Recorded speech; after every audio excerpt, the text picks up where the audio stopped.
And God said, "Let there be light." and there was light. And God saw the light, and it was good. Change is inevitable. Change is also the principle of life.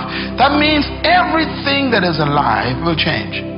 And even things that are not alive will change.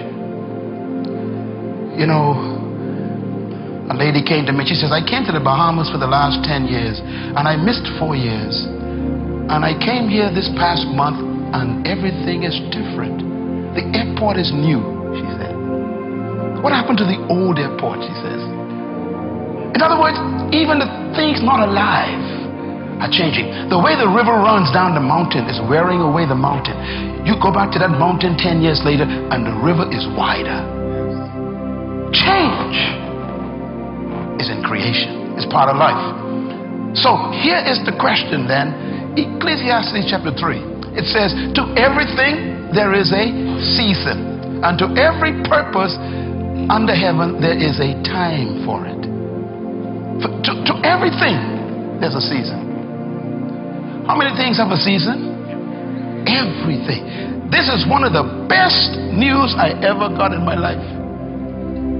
When I understood this, I was a teenager, and it changed my life. When I understood that everything is a season, let me tell you why. If you're having a bad time right now, it cannot last. If you cannot find a job right now, that is only a season. If your business is going in the wrong direction, it's a seasonal slide. If nobody wants to marry you, that's only a season. There's gonna come a season when everybody want to marry you. You got choices. If you have no money right now, the good news is I am seasonally broke. Tell your neighbor, it's only for a time. That's the good news. That's why we are always reminded, never make a permanent decision in a temporary problem. Success is not something you pursue. Success is a matter of becoming a person of value. We should not be pursuing money. We should pursue purpose. We should pursue vision for ourselves and for our countries, for our communities. We should be not pursuing things. We need to pursue ideas. That's right. I always say that there are 3 types of people in the world. There's poor people, there's rich people, and there's wealthy people. Poor people talk about money all the time. Rich people talk about things. Wealthy people, they talk about ideas. Rich people, poor people, and wealthy people think differently. For example, poor people, they pursue money. Rich people pursue things. Wealthy people pursue ideas. And so constantly there's a different way of thinking. I hope that the third world countries and the young people of our nations will become ideas people.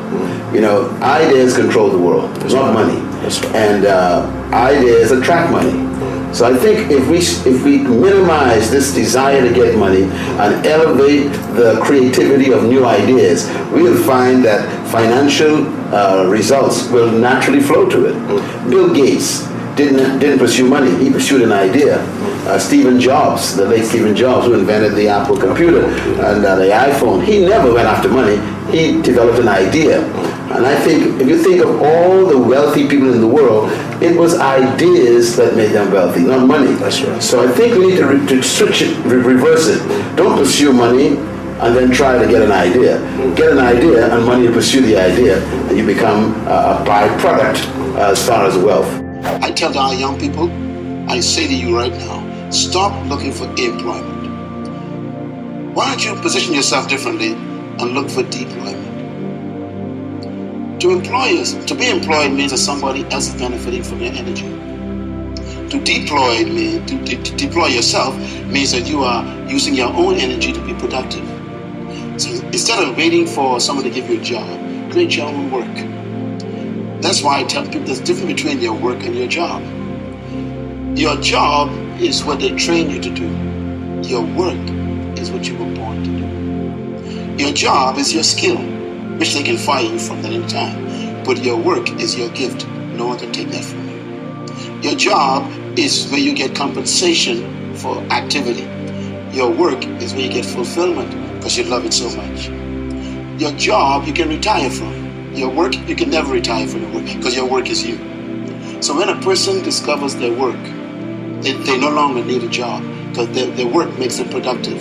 So there are young people in this country who are full of talents, full of gifts. And I want to say this too. Every problem in life is a business. All businesses are simply someone solving a problem. So the more problems that are in Kenya, the more businesses available for young people to begin. And this is what I think we're lacking. We are trained to get a job. We're not trained to start a business. We are trained to let other people employ us, not trained to deploy ourselves. Do we sit down and let change just happen to us? Or are we just watching change happening around us? Or are we aware that change is happening within us? Or are we going to be those proactive people who make sure that we affect what happens to us? Change also produces 4 types of people. They are in this room. First of all, there are people who watch things happen. Now, let me say something about change. This is important here. Not all change is improvement. You used to weigh 128.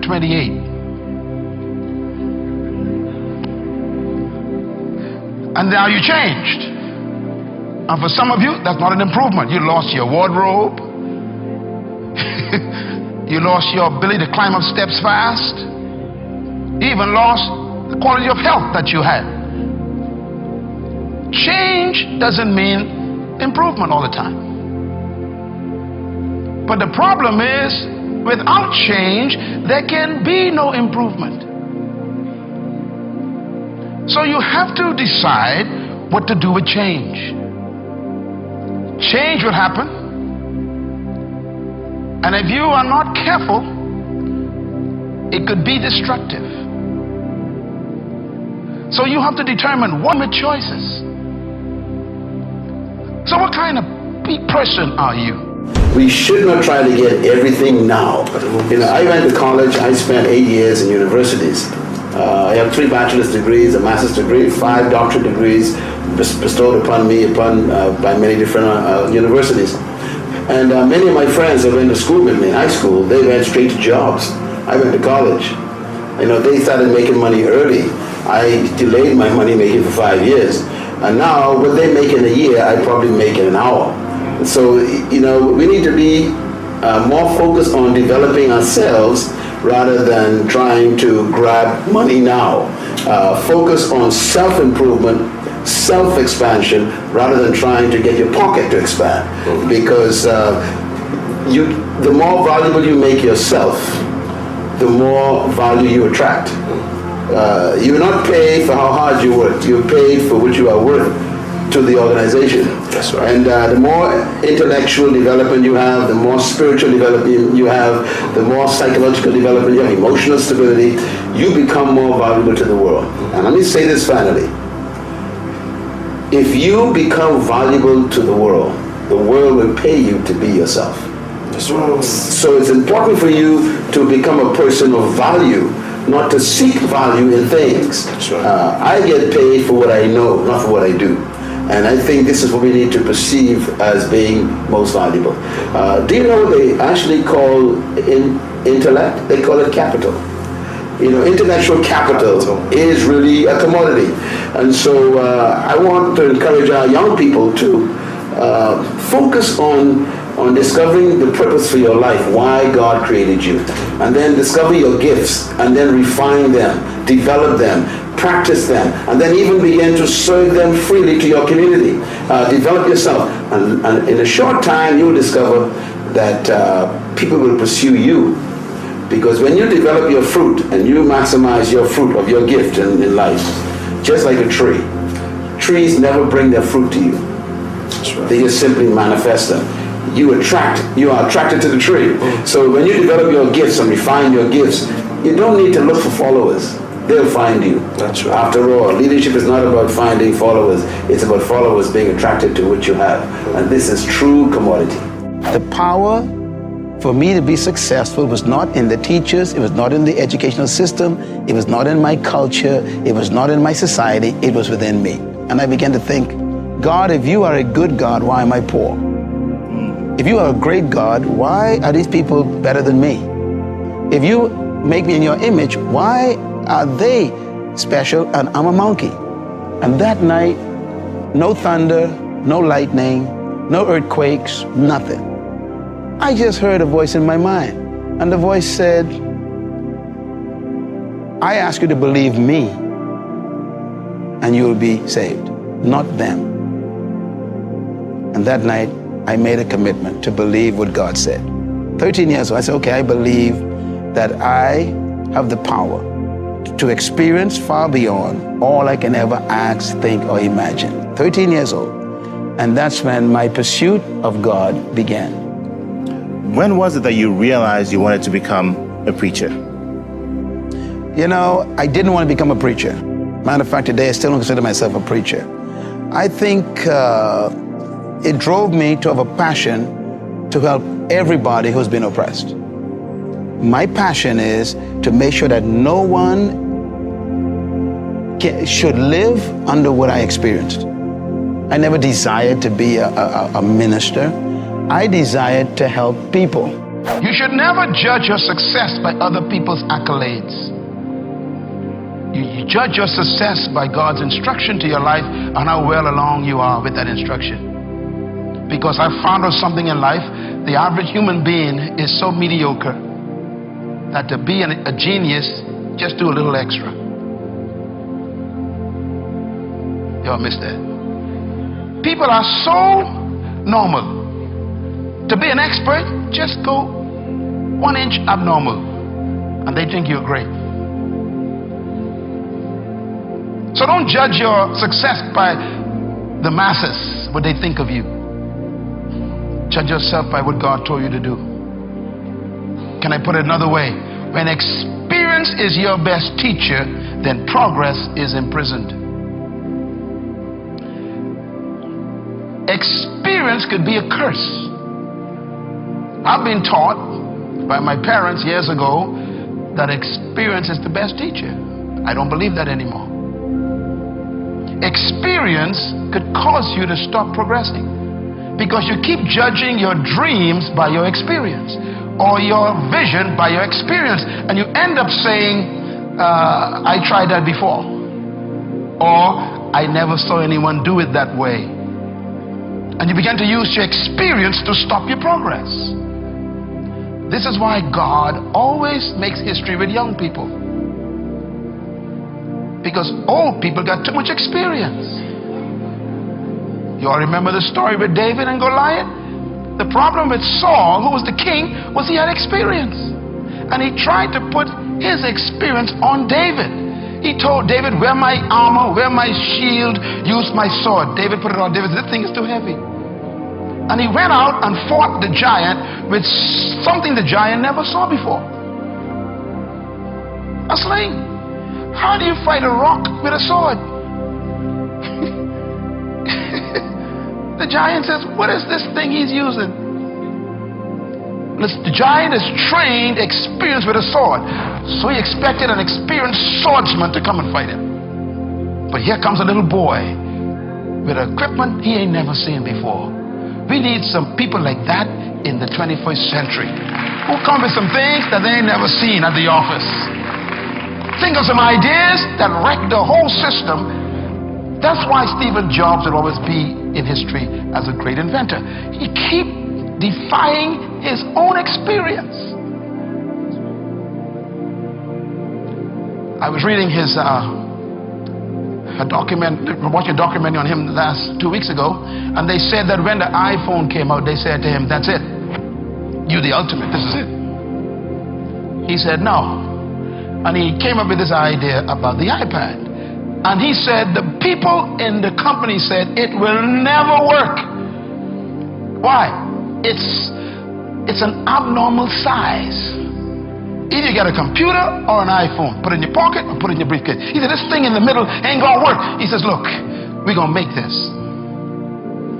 Now the iPad is the most common machinery people use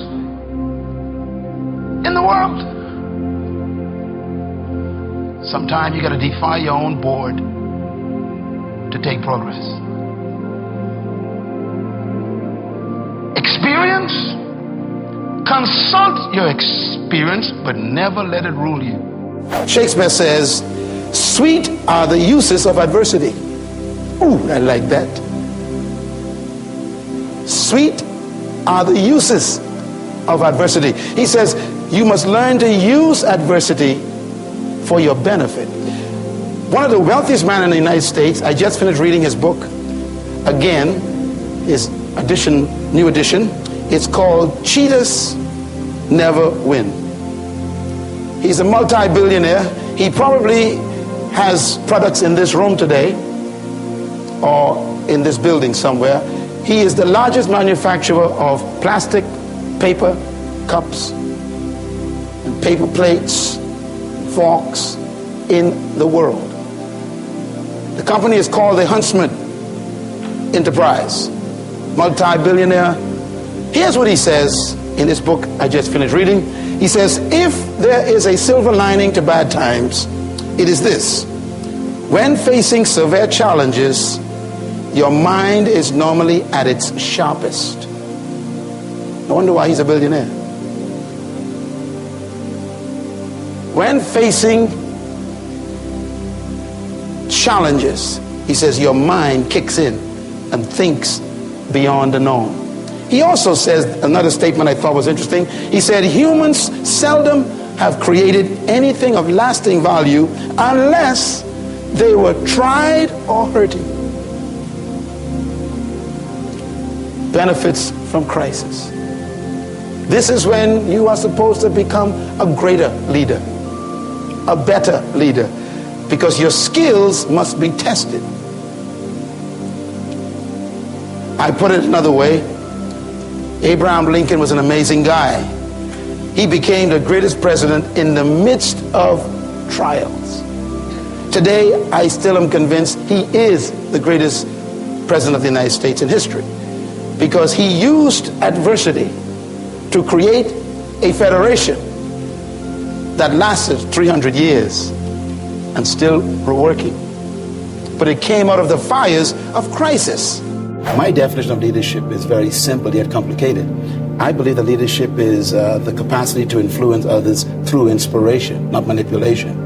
And that inspiration comes from a passion which is motivated by a sense of vision and a sense of purpose. So leadership is first personal, then it's corporate. Leadership is not something you pursue, it's something you discover. Leaders are born when a human discovers something more important than their personal ambition. Leadership is You don't pursue it? Leadership You discover. No, true leaders do not seek followers. Leaders actually are pursuing a passion toward a purpose that gives them a sense of destiny. Yeah. For example, one of the greatest leaders of example that I use is Nelson Mandela, one of your great presidents. He never sought followers. Think about it. He discovered a purpose that was more important than his private preservation and his private ambition. He pursued that purpose privately. It attracted people. So leaders don't seek followers. Followers are attracted to leaders. Leaders are more concerned about discovering a purpose to improve the life of humanity that's more important than their personal ambition. So they sacrifice themselves to accomplish something for the greater good. Yeah. We find that very rare lately. Most people we call leaders are simply professional manipulators. And they actually are more concerned with their own promotion than promoting the people. As you look back over your life, if there's just one thing that you could do differently, what would it be? That's always a tough question. I get that question asked a lot. I'm not sure, because everything that happened in my life produced me. Even the negatives, even the things that I might have failed in, the things I've made mistakes with, they were fantastic classrooms for me. And I believe the best thing in life to do is not to regret and try to change what happened, but to interpret it properly, maximize it, and use it to serve other people. And that's what I want to do with my past. Thank you guys so much for watching. I made this video because Abel Solomon asked me to. So if there's a famous entrepreneur that you want me to profile next, leave it down in the comments below and I'll see what I can do. I'd also love to know, what did you hear today that inspired you the most? What was the biggest lesson that you learned after watching this video? I'd love to hear from you. Please leave it in the comments and I'm gonna join in the discussion. I also wanna give a quick shout out to Max Young. Max, thank you so much for picking up a copy of my book. It really, really, really means a lot to me. So thank you guys again for watching. I believe in you. I hope you continue to believe in yourself and whatever your one word is. Much love. I'll see you soon.